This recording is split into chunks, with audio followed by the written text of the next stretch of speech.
Olá, seja bem-vindo ao Visão da Saúde, um espaço para falarmos sobre saúde, prevenção e qualidade de vida de forma prática e acessível. Aqui, o nosso compromisso é trazer informações valiosas para que você possa cuidar melhor da sua saúde e daqueles que você ama. Porque saúde não é só ausência de doença, é bem-estar, energia e longevidade. Meu nome é Lilian e é um prazer ter vocês aqui conosco. Hoje, nesse podcast, antes de eu apresentar a nossa convidada, eu quero contar um pouquinho o que me motivou a gravar esse podcast. Esse projeto que já existe há pelo menos um ano na minha cabeça e no meu coração, ele finalmente saiu. Para tudo nessa vida a gente precisa de planejamento, coragem e fé. E cá estamos. O objetivo principal é que a gente possa mostrar para as pessoas que prevenção é vida. Muitas vezes, na correria do dia a dia, a gente percebe que muitas pessoas deixam a saúde de lado e só lembram quando a doença acontece, um problema acontece ou a dor aparece, e não tem que ser assim. É muito comum aqui no laboratório a gente conversar com pacientes e falar: "Oi, tudo bem?" E a pessoa fala: "Ah, se eu tô aqui é porque não tá tudo bem." E não tem que ser assim. A gente precisa checar a nossa saúde regularmente, realizar consultas de rotina e ter práticas de vida adequadas para garantir o nosso bem-estar. A estimativa de vida da população, ela tem aumentado. Então as pessoas estão vivendo mais. Porém, isso não quer dizer que elas estão vivendo mais com saúde. Um dado que me chamou muita atenção foi que muitas pessoas, a partir dos 65 a 67 anos, já não conseguem realizar muitas atividades de rotina independentemente. Elas precisam de ajuda. E eu acredito que não pode ser assim, né? 65, 67 anos é uma idade muito nova ainda para você já estar precisando de cuidados e etc. Porém, eh, essas pessoas, a vida está ficando cada vez mais longa, mas muitas vezes sem saúde, na base de tratamentos, de medicações, de internações, e isso precisa ser visto de uma forma diferente. Muitas pessoas, quando a gente fala: "Ai, tem que cuidar da saúde", etc., falam: "Ah, mas e fulano vai lá e descobre uma doença e, né, terminal, e ou então sofre um acidente." Só que, estatisticamente, a gente vive muito mais do que, as pessoas, né, vivem muito mais do que morrem por acidentes ou doenças raras. Então a gente precisa prevenir. Então, a mensagem principal desse podcast vai ser prevenção. A gente pensar que talvez você que está assistindo aqui se, né, toque alguma coisa e você mude a sua vida e talvez você, adquirindo esses novos hábitos, você influencie as pessoas ao seu redor, da sua casa, e todo mundo consiga ter essa vida com uma longevidade com saúde. E para começar essa jornada, nós temos aqui hoje a doutora Joana, que é ginecologista e obstetra, e vai conversar um pouquinho conosco sobre a saúde feminina e formas de a gente prevenir a saúde da mulher. Então, a primeira pergunta é: o que significa realmente cuidar da saúde da mulher de uma forma preventiva? Obrigada pelo convite de participar do primeiro podcast, fiquei muito feliz. Então, cuidar de forma preventiva é a gente justamente incentivar a pessoa a ter bons hábitos para que ela não venha a adoecer. Então, prevenindo as doenças, né? Igual você falou, a pessoa não precisa ir ao consultório, ir ao laboratório só porque está sentindo alguma coisa. Então, durante as consultas, a gente já estimula a paciente a ter bons hábitos para que muitas das doenças não ocorram. A gente sabe que nas mulheres a principal causa de óbito, disparado não só no Brasil como no mundo, são doenças cardiovasculares. Ou seja, infarto agudo do miocárdio, AVC, e a gente sabe que essas doenças são preveníveis. Nem em todos os casos, é claro, mas na grande maioria das vezes, com hábitos de vida saudáveis, uma boa alimentação, prática de exercícios físicos, exames laboratoriais realizados de rotina para identificar algum risco, como colesterol alto, triglicerídeos alto, glicemia elevada, a gente consegue prevenir que esses desfechos ocorram. Então, a medicina preventiva da mulher, eu acredito que é muito disso, da gente estimular bons hábitos e exames de rotina antes que os sintomas ou as doenças apareçam. E naquelas pacientes que já têm doenças, também a gente ter medidas, ter ações que evitem que essas doenças progridam, né? Ainda falando de saúde da mulher, também a gente consegue prevenir muitas doenças através das vacinas, como a vacina do HPV, vacinas de várias outras doenças também. E também incentivando a prevenção de gravidez não desejada, por exemplo, e também prevenção de infecções sexualmente transmissíveis, que a gente tem que bater nessa tecla com muita insistência para falar com os nossos adolescentes, com os adultos jovens, até com as mulheres mais idade mais avançada, que as infecções sexualmente transmissíveis estão aí e são muito bem prevenidas através do uso dos preservativos. Tá ok. É isso aí. A prevenção sempre presente, né? E aqui, quais exames uma mulher deve fazer regularmente na sua rotina, durante a sua vida? Nas adolescentes e mulheres mais jovens não existe um protocolo único, assim, então vai ser muito individualizado de acordo com as queixas daquela mulher, a história pregressa de saúde dela, mas na maioria das vezes são mais exames laboratoriais mesmo para excluir algum problema de tireoide, uma anemia, condições mais comuns. Naquelas que já têm alguma doença, às vezes é necessário solicitar exames de imagem para acompanhamento de algo que você viu no exame físico. Sim. Já a partir dos 25 anos, nas mulheres que já iniciaram atividade sexual, é importante a realização do exame preventivo de câncer de colo de útero, também conhecido como Papa Nicolau, né? E nas mulheres acima de 40 anos, a mamografia anual também para para o diagnóstico precoce do câncer de mama. Esses são os exames protocolares, então 25 anos preventivo, 40 anos mamografia. E fora esses protocolares, daí vai ser individualizado caso a caso. Algumas mulheres vão precisar de ecografia transvaginal, de ultrassom de abdômen, de exames laboratoriais específicos. Na menopausa, de densitometria para avaliar a massa óssea. Então, daí, nesses casos, é individualizado mesmo. Entendi. E o Papa Nicolau, esse exame, além dele detectar essas alterações as lesões, né, pré-cancerígenas, ele também auxilia em detecção de algumas inflamações e até infecções, apesar de não ser, né, Não é o objetivo. objetivo deles, Auxilia. mas isso também às vezes acontece, né? E é muito interessante quando a gente faz o Papa Nicolau, no caso do HPV, que muitas vezes você já vê a alteração do HPV na célula, Sim. né? Então a gente chama de efeito citopático do HPV. Muitas vezes a gente consegue ver essa alteração, mas não é sempre que ela acontece. E não é sempre que a gente consegue visualizar, né? Mas só que você muitas vezes não visualiza esse efeito, mas já as lesões causadas por ele, né? O HPV não é possível da gente visualizar numa lâmina, no microscópio, por ele ser um vírus, né? Uma partícula muito pequenininha. E nem a olho nu na hora do exame ginecológico. Muitas vezes a mulher vai sem nenhuma queixa, você coleta achando que não vai ter nenhuma alteração e pode vir lá alterada. E a Sim. importância do exame mesmo sem nenhuma queixa. Exatamente. Não é sempre que dá para visualizar, né? Sim. Só um adendo, eu falei ali que ele deve ser feito anualmente. Existem recomendações, assim, até se for ver o Ministério da Saúde, recomendo se você tiver 2 preventivos seguidos, 2 anos seguidos normais, você pode até fazer a cada 3 anos. Mas isso é mais prática de medida de saúde pública, assim, porque dessa forma você rastreia o maior número possível. Sim. Eu aconselho os pacientes sempre que possível fazer todos os anos, porque no seu caso pode ser que em um ano Sim. apareça, né? Mas não pode haver controvérsias nesse sentido, porque tem essa recomendação do Ministério da Saúde de ser feita a cada 3 anos. Tá? Sim. Mas também é um exame tão simples, né?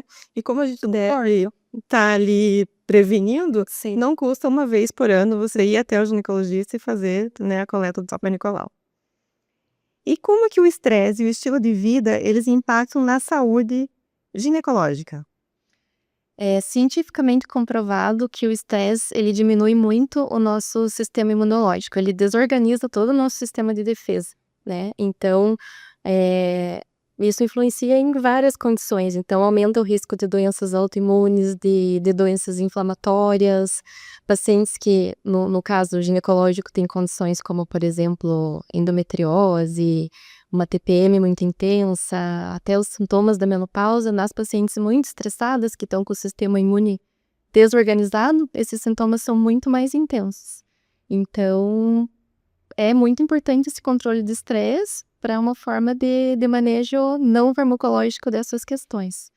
Pode alterar o ciclo menstrual, pode dar diversas alterações. A mulher pode ficar sem ovular, por exemplo.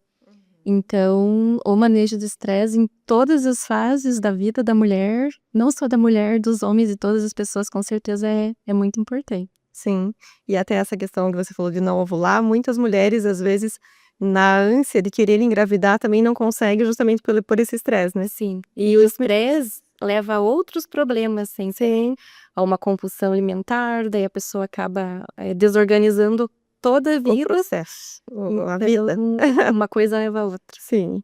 Além dos exames, quais hábitos as mulheres devem adotar como rotina para ter saúde e bem-estar? Os 2 pilares principais são alimentação saudável e atividade física, né. Com alimentação saudável, a gente consegue evitar uma infinidade de doenças, e atividade física em todas as fases da vida vai ter benefícios, né. Para minimizar estresse, para controle de peso, para controle hormonal, para quando você chegar lá nos seus 60, 70 anos, ter bastante autonomia.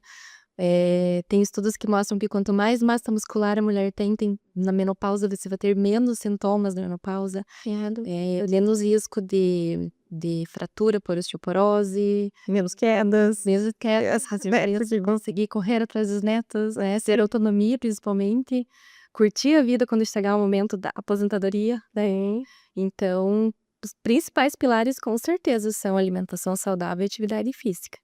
Mas também hábitos de higiene adequados, as vacinas em dia e tudo mais que a gente já comentou, mas tem que bater nessa tecla de alimentação e atividade física. Sim. A Organização Mundial de Saúde recomenda pelo menos 150 minutos por semana, né, de uma atividade física moderada. E pode ser, não precisa ser necessariamente musculação. Atividades com peso melhoram muito a nossa parte muscular, são muito importantes, mas se você não gosta, procure outra atividade que você gosta, né. Sim, Caminhada, hidroginástica, algum esporte com bola. né. Então Mas eu ainda sempre falo que a questão da musculação é uma atividade que não é prazerosa para a grande maioria das pessoas. Só que, eu sempre brinco, às vezes alguém na academia fala: "Ai, eu odeio daqui", eu falo: "Não é muito bom mesmo", mas a gente tem que fazer a musculação como se fosse um medicamento, exatamente. que você tem que tomar, porque ele vai te dar a força que você precisa. Sim. E você pensar que a partir dos 30 anos você começa a perder de 3 a 8% de massa muscular, e depois dos 60 você começa a perder isso por ano, é muito é muito forte, né. Sim. E eu presenciei na minha vida, né, familiares e até se a gente for pensar lá na época do Covid, as pessoas que ficavam 2 meses numa UTI, o quanto a degeneração muscular acontece de forma rápida, né, é assustador. Sim. E a gente sabe que a gente precisa dessa massa muscular para ter essa autonomia, essa longevidade com saúde que a gente tanto fala. Então, o que eu proponho é que a gente procure pelo menos se movimentar o máximo possível, né. Então, eu esse ano me propus a me movimentar 5 vezes na semana. Então eu acho, assim, que para minha rotina já é uma meta que é audaciosa, Sim. mas se um dia eu falhar, pelo menos eu me movimentei 4 dias, que já tá, Sim. ótimo, vamos dizer assim, né. Então, esse cuidado que a gente tem que colocar como prioridade. Sim. É esse medicamento que é muito mais, prazeroso do que lá na frente você tá tomando um medicamento Com para certeza. controlar uma E se você é sedentário, não colocar uma meta de 5 dias por semana já de cara que você vai se frustrar, então sim, qualquer coisa que você faça é melhor do que nada. claro, com certeza. E procurar algo prazeroso, melhor ainda, né. Sim, Com os amigos junto, então sim. Então hoje em dia tem tanta coisa, tem o beach, tem dança, tem, né. sim. E aqui eu coloquei uma pergunta: qual que é a importância da visita regular ao ginecologista, mesmo sem sintomas? É justamente para detectar esses problemas antes deles darem sinais físicos, né. Sim, Muitas vezes a gente já viu casos eu já detectei câncer de colo de útero, câncer de mama em mulheres que nunca tinham sentido nada, E isso com certeza mudou a vida delas, né? E o ginecologista é muitas vezes o único médico que a mulher consulta regularmente, anualmente. Então não é só ir lá fazer o preventivo e um exame de mamas. O ginecologista vai fazer toda uma pesquisa sobre os hábitos dessa mulher, conseguir ajudar ela a melhorar diversas áreas da saúde dela Sim. e identificar fatores de risco. Muitas vezes pedir exames que nem são da nossa especialidade, mas quando a gente suspeita de alguma coisa, o ginecologista acaba sendo o grande clínico da mulher para daí sim direcionar algum especialista de outra área se necessário. Então, uma dica que eu posso dar é vá uma vez ao ano ao ginecologista, porque é cuidar da sua saúde mesmo, né? Não é, mesmo sem sentir nada, é muito valioso esse cuidado Esse com você cuidado. uma vez por ano. Uhum. E agora vamos falando um pouquinho de prevenção e essa conscientização da prevenção ao câncer do colo de útero, que é um câncer extremamente evitável, né? Sim. Porque hoje em dia existem várias formas de você prevenir, que eu vou deixar para você falar. E uma das questões também, que é bem importante, é que muitas vezes ele não dá sinais, né? Na imensa maioria das vezes. Então, e nas formas mais graves também, né? Então, fala pra gente um pouquinho o que é o câncer do colo de útero e quais são as suas principais causas, né? O que os fatores de predisposição a esse câncer? O câncer de qualquer parte do corpo é um crescimento desordenado de células, né? Então, as células normais do nosso corpo têm um ciclo de vida e morte ali programada, e um câncer é quando há um crescimento desordenado dessas células, e são células que têm a capacidade de invadir tecidos vizinhos, e esse que é o grande risco de você espalhar lesões para outros órgãos do seu corpo, por isso que o câncer é tão grave. O câncer do colo de útero é um câncer ali na região mais baixa do colo de útero, e a principal causa dele é o vírus do HPV. É um vírus que, através da relação sexual, onde são criados microtraumas ali na mucosa, esse vírus entra ali na mucosa, e muitas vezes ele pode ficar ali sem fazer lesão nenhuma, mas algumas vezes ele pode ficar com aquela infecção ali persistente e evoluir para lesões, que são lesões muitas vezes, na maioria das vezes, com progressão muito lenta. Então, por isso que é um câncer de fácil detecção e de relativamente fácil controle, porque leva anos para essas lesões irem acontecendo e progredindo. E então, essa é a principal causa, o vírus do HPV. E as mulheres mais predispostas são aquelas que têm algum fator que comprometa a sua imunidade. Então, por exemplo, pacientes portadoras de HIV ou que usam algum imunossupressor de forma crônica, usuários de corticoide de forma crônica, pacientes tabagistas. A gente sabe que o cigarro ele danifica muito o funcionamento celular de todas as células do nosso corpo, e a gente vê uma forte predisposição aí nas tabagistas também. E as pacientes com múltiplos parceiros sexuais, porque assim você está exposta a muito mais quantidade Uma exposição aos vírus, né? Quanto ao HPV, eu acho também que é bem importante a gente falar que a incidência do HPV no câncer de colo de útero é de 99%. Sim. Então, quase não existe um câncer de colo de útero sem HPV, né? E as formas da gente prevenir, a primeira delas é através da vacinação. Então, a vacina contra o HPV, hoje, é a principal forma de prevenção.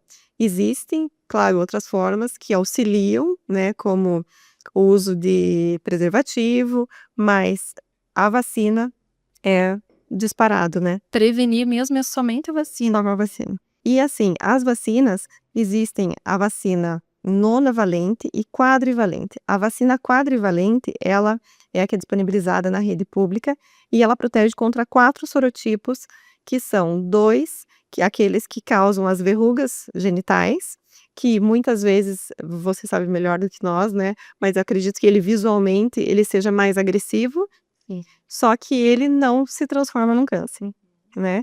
E as lesões, os outros 2 sorotipos, que são os que causam normalmente a doença, eles causam normalmente lesões planas, né? Muitas vezes nem visíveis a olho nu, mas são as mais agressivas, né? Com potencial de se transformar num câncer. Isso. E desses 4 sorotipos, 2 deles são potencialmente oncogênicos, que são os sorotipos 16 e 18. Então, eu falei que 99% dos cânceres de colo de útero, eles têm o HPV presente. E desses 99, 70% são os tipos 16 e 18.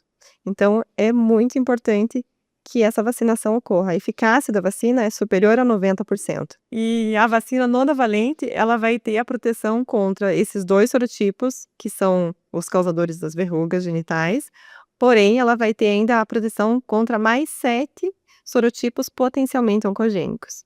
E essa vacina, ela é disponibilizada na rede pública para adolescentes, né, crianças, 9 anos, dos 9 aos 14 anos, para mulheres com HIV, transplantadas e em tratamento oncológico. E na rede particular, ela pode ser feita dos 9 aos 45 anos, tanto para homens quanto mulheres.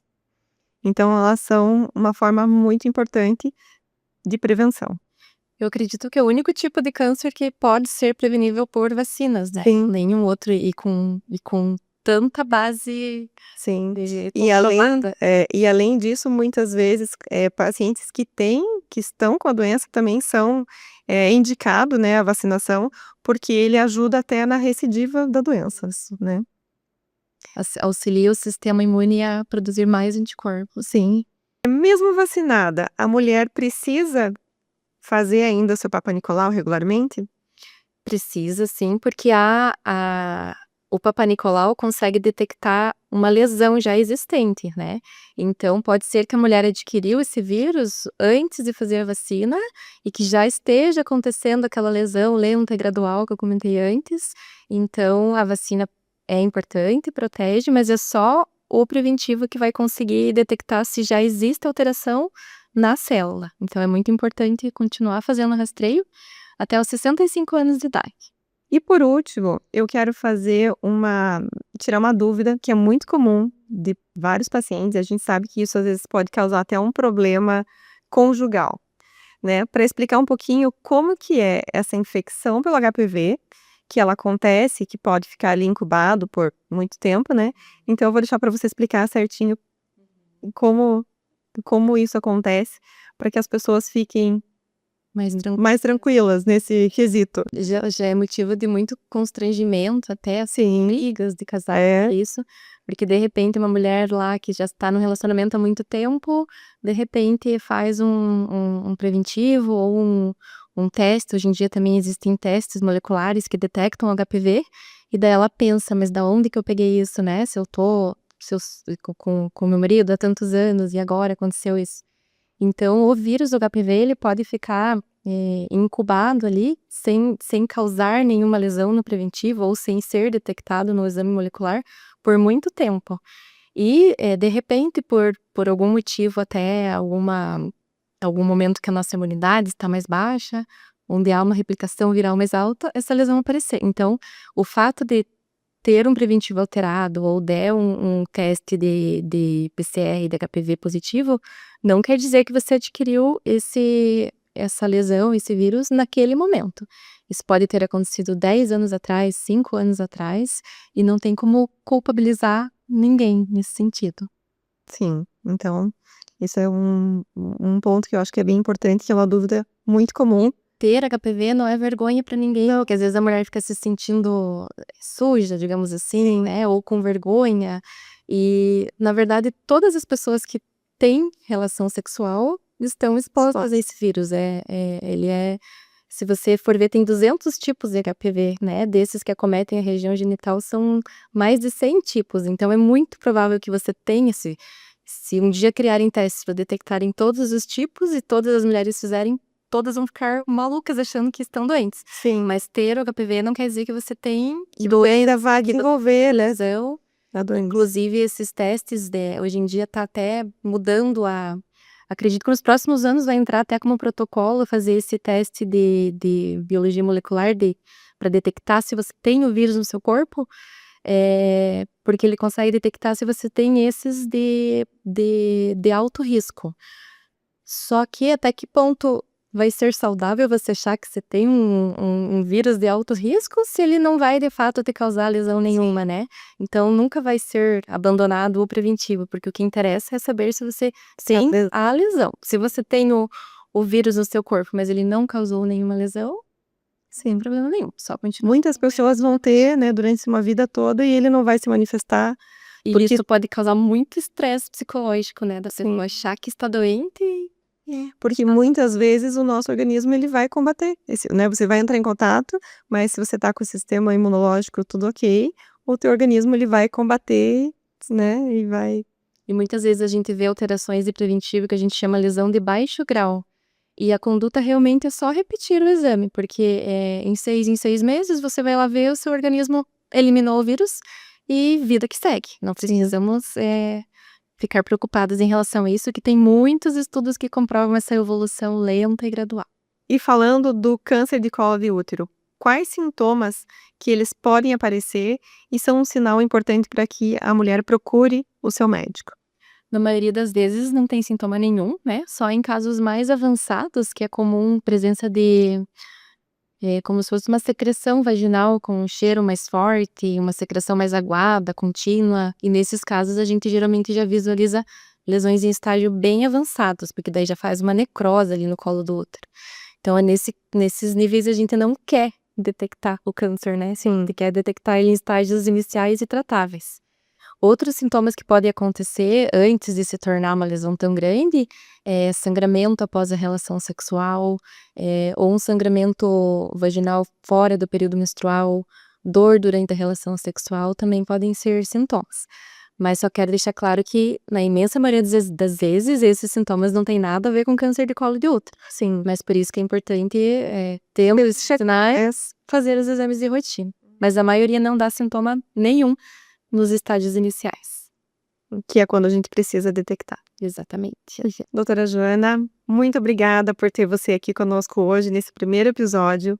Foi um prazer, com certeza, ter você aqui e tendo essa troca tão gostosa sobre prevenção, sobre esses cuidados da saúde, tanto da saúde feminina, quanto na prevenção ao câncer de colo uterino. Obrigada pelo convite e espero ter estimulado aí as pessoas a se cuidarem mais, né? Com certeza. E conte comigo. Né? A gente vai contar, Sim. mais esses. Se você quiser comentar onde você trabalha, né, os seus contatos aqui, a gente deixa depois o teu Instagram também para as pessoas que tiverem alguma dúvida e quiserem entrar em contato. Então, eu trabalho aqui na Lapa, trabalho tanto no setor público quanto no privado, e o meu consultório é na Odontoclin, e o meu Instagram é doutora Joana Ginecologista, Joana com 2 E's. Se tiverem alguma dúvida, alguma coisa, podem mandar lá. E você que nos acompanhou até aqui, eu espero que em algum momento isso tenha tocado e que você, a partir de agora, comece a olhar para a sua saúde de uma outra forma. Afinal, prevenção e essa informação de qualidade salva vidas. Eu espero você no nosso próximo podcast.